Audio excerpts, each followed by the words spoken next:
ہم نے آپ سے پہلے ذکر کیا تھا کہ بہت ساری ایسی چیزیں تھیں ہماری امیجنیشن میں کہ جن کو ہم بہت اعلیٰ اور بہت زبردست سمجھتے تھے.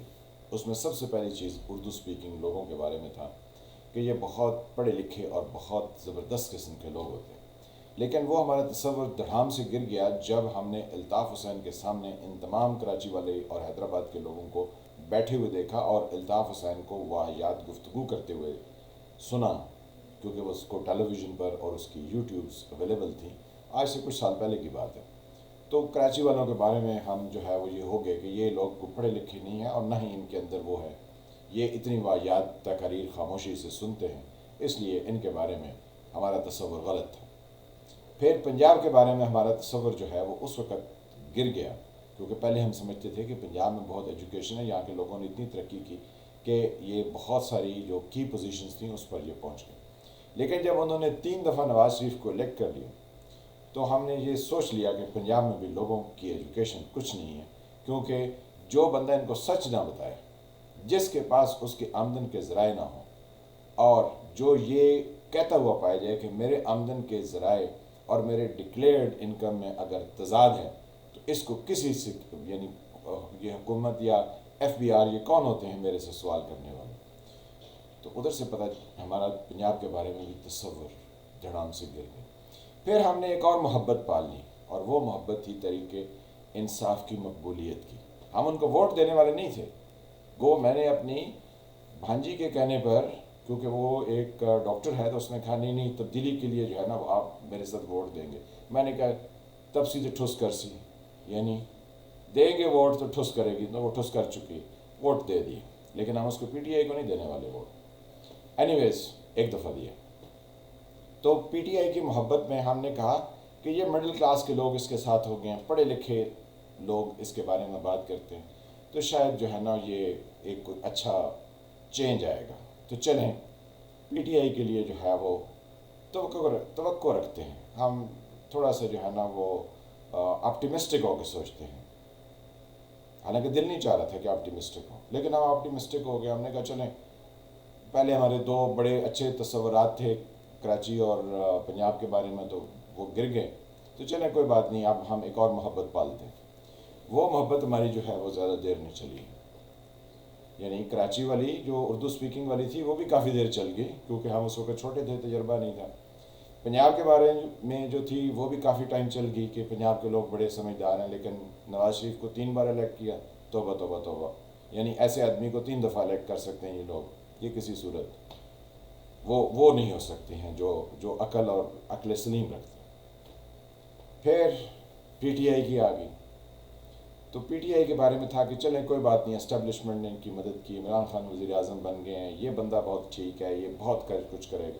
لیکن عمران خان صاحب نے پچھلے ویسے تو پی ٹی آئی کے جو تھے نا ٹویٹر پر مختلف کمنٹس، اور خاص طور پر وہ آسمہ شرازی اور اس طرح کی خواتین، جو وہ ثنا بچہ اور کچھ اور خواتین کے بارے میں جس طرح سے یہ کمنٹ کرتے تھے، اس سے تو ہمیں کافی زیادہ ہمارا تصور خراب ہو گیا تھا کہ پی ٹی آئی کے لوگ. پھر ہم نے کہا کہ شاید یہ کچھ ایسے لوگ ہیں جو کہ بیسیکلی پوری پی ٹی آئی کو تو نہیں ریپرزینٹ کرتے ہیں، وہ تو عمران خان ریپرزینٹ کرتے ہیں. پھر ان کے وزیروں کی میں نے گالیاں سنی جو کہ یہ ٹیلی ویژن پر اور قومی اسمبلی میں اور سینٹ میں دیتے ہیں، جس طریقے سے یہ پکارتے ہیں. خاص طور پر وہ نمبر 1 وزیر مراد سعید، پھر وہ جنرل صاحب کے بیٹے عمر، کیا ہے، اسد عمر، پھر جو ہے وہ دوسرے شعلہ بیان جن کے والد چچا ماموں گورنر پنجاب بھی رہے، چودھری الطاف حسین، ہاں چودھری فواد حسین. پھر اس طرح کے 2 4 اور وزراء کی گالم گلوچ والی، یعنی وہ ان کی گفتگو جو کہ اچھی نہیں تھی. تو ہم نے کہا یہ پی ٹی آئی والے ٹھیک نہیں. لیکن پھر بھی ہم نے کہا، ہم نے بھرم اپنا رکھا کہ نہیں، عمران خان جو ہے نا اس کے پاس لوگ صحیح نہیں ہے، بندہ یہ ٹھیک ہے. لیکن جب سے طریقے ادب اعتماد پیش ہوئی ہے، عمران خان نے تو ایسا کام دکھایا ہے کہ ہمارا وہ تصور بھی دڑام سے گر گیا. کہ یعنی عمران خان صاحب نے جس طرح سے طریقے عدم اعتماد کے خلاف اپنا ریئیکشن شو کیا ہے، اور جس طرح سے اس کو بین الاقوامی سازش، ایک جھوٹ کی کہانی بنا کے پیش کیا. یو ٹرن لے کر تو انہوں نے پہلے ثابت کیا ہوا تھا کہ وہ کوئی یعنی ویژنری نہیں ہیں، کیونکہ یو ٹرن جو ہے نا وہ لیڈرز نہیں لیتے ہیں. تو تھوڑا سا تصور تمہارا خراب تھا، لیکن ہم پھر بھی جو ہے وہ اس ملک کے لیے یہ سوچتے رہے کہ نہیں عمران خان کچھ نہ کچھ تو یار کر ہی لے گا نا. لیکن جتنے وہ پچھلے 2-3 دن سے جو وہ بیہیو کر رہے ہیں، پھر جیسے انہوں نے لوگوں سے کہا سڑکوں پر آ جاؤ، اور یہ سب کچھ ہو رہا ہے وہ صرف اپنی کرسی بچانے کے لیے. آج جو انہوں نے ایک انٹرویو دیا وہ بھی اپنے ایک چہیتے کو دیا، حالانکہ ایسے لوگوں کی پرائم منسٹر ہاؤس میں انٹری نہیں ہو سکتی، لیکن وہ کیونکہ چہیتے ہیں اس لیے ان کو بلا لیا گیا. تو عمران خان صاحب جس طرح کوسچنز کے آنسر کر رہے تھے، مجھے لگ رہا تھا کہ ان کی ذہنی صحت اس وقت درست نہیں ہے. ان کو ایک امیڈیٹ میڈیکل اٹینشن کی ضرورت ہے.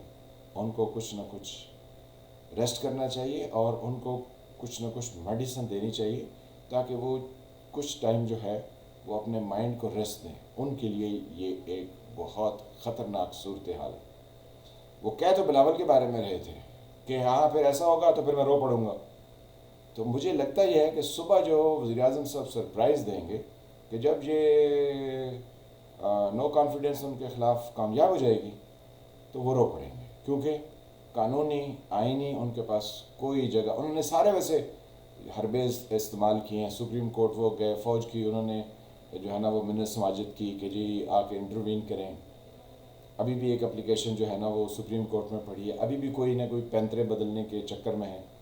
لیکن آئین جو ہے نا اس سے انحراف، اس کی سزا بہت جو ہے، اور ہم بحثیت پاکستانی کے یہ کہتے ہیں کہ جو آئین سے انحراف کرتا ہے اس کو جو ہے نا وہ اس کی سزا دے، چاہے وہ مشرف تھا چاہے کوئی اور ہو جائے. کیونکہ آئین کے اوپر عمل نہ کرنا باہر میں جگ ہسائی کا باعث بنتا ہے. اس وقت دنیا ہم پر کیا مار مار کے ہنس رہی کہ یہ ان کا وزیر اعظم تھا جو کہتا تھا میں سپورٹس مین. اس میں تو سپورٹس مین اسپرٹ ہے ہی نہیں، بلکہ اس کے قریب سے نہیں گزرے. یہ لوگوں کے بارے میں جو ہے نا وہ نیگیٹو کمنٹ کرتے ہیں. بیسیکلی یہ خود ایٹ پریزنٹ جو ہے وہ ایک ایسی صورتحال میں ہے کہ ان کو سمجھ نہیں آ رہی ہے کہ وزارت عظمیٰ کی کرسی اگر میرے سے دور چلے گی تو پھر میں کیا کروں گا. اصل میں یہ ان کا ڈیلیما ہے، یہ ان کا ایک پرابلم ہے کہ یہ سمجھ رہے ہیں کہ وزارت عظمیٰ جائے گی تو میرے پاس وہ سب کچھ نہیں رہے گا جو پچھلے میں 3 سال سے انجوائے کر رہا ہوں. تو یہ ایک بہت مشکل ذہنی صورتحال ہے ان کی، اور اس سے نکلنے کے لیے ڈاکٹرز کی ایڈوائس اور میڈیکیشن کی ضرورت ہے. وہ ان کو اگر مل جائے تو شاید کچھ صورتحال کل بہتر ہو جائے اور وہ کوئی ہمیں پازیٹیو سرپرائز دیں. ورنہ وہ نیگیٹو سرپرائز کے ماسٹر ہو چکے ہیں اس وقت. اور جس طرح سے وہ پچھلے کافی ٹائم سے سوئے نہیں ہیں، کیونکہ آج ان کی جو باڈی لینگویج تھی اور جو ان کے ایڈریس کرنے کا انداز تھا اس سے اندازہ ہو رہا تھا کہ he is under a lot of mental stress and tension, اور اس میں وہ سو بھی نہیں رہے. تو وہ کوئی بھی ہمارے لیے کیجولیٹی کر سکتے ہیں. اس لیے ہم کہتے ہیں کہ پاکستان میں کئی طرح کی کیجولیٹیز ہوتی رہتی ہیں، لیکن بغیر چیک اینڈ بیلنس کے ہم ایسے حادثات کا شکار ہو جاتے ہیں. تو سوچنے کی بات یہ ہے کہ ہم ان سے کیسے بچ سکتے ہیں. میں فیلو ملک، آپ دیکھ رہے تھے سرکار. اگر آپ نے میرے چینل کو سبسکرائب نہیں کیا تو اس کو سبسکرائب کیجیے اور گھنٹی کے نشان کو بھی دبا دیجیے تاکہ آپ کو نئی آنے والی ویڈیوز ملتی رہے. تو ملتے ہیں کسی نئے ٹاپک کے ساتھ، تب تک کے لیے خدا حافظ.